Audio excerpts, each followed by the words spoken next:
সারা দেশের মানুষের দৃষ্টি যখন ঢাকা ও চট্টগ্রাম সিটি কর্পোরেশনের নির্বাচনের দিকে, ঠিক সেই মুহূর্তে নবীনগর বাজার কমিটির ব্যতিক্রমী একটি নির্বাচন এলাকার মানুষকে তাক লাগিয়ে দিয়েছে। পরিবেশ ভালো এবং সব দিকে ভালো, কোনো গ্যাঞ্জাম নাই, কোনো ইয়া নাই। নির্বাচন খুব ভালো হইতেছে এবং সুস্থ হইতেছে। 1972 সালে গঠিত এই কমিটি বাজারের বিভিন্ন সমস্যার সমাধান, উন্নয়ন, সর্বোপরি ব্যবসায়ীদের স্বার্থ রক্ষার জন্য কাজ করে। এবার 11টি পদে মোট 31 প্রার্থী প্রতিদ্বন্দ্বিতা করেন।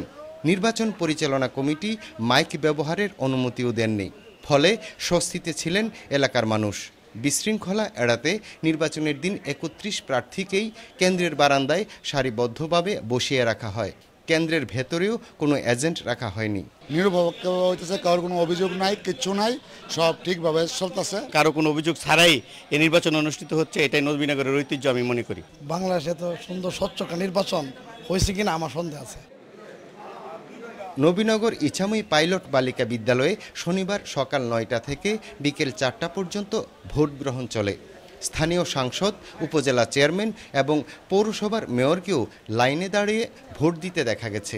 যেভাবে আমরা ভোটের আইডি কার্ড বানাইছি, আইডি কার্ডগুলি মানুষের কাছে পৌঁছেছি, জাতীয় আইডি কার্ডের চাইতে আরো অনেক সুন্দর করে করছি। সম্পূর্ণ একটা ব্যতিক্রমধর্মী পরিবেশ আজকের এই নির্বাচন, যেখানে আগামীতে ইলেকশন হবে 28 তারিখ।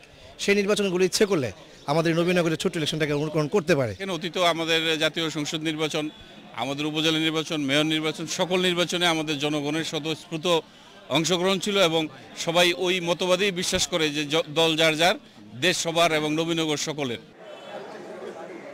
পীযূষ কান্তি আচার্য, এটিএন নিউজ, নবীনগর, ব্রাহ্মণবাড়িয়া।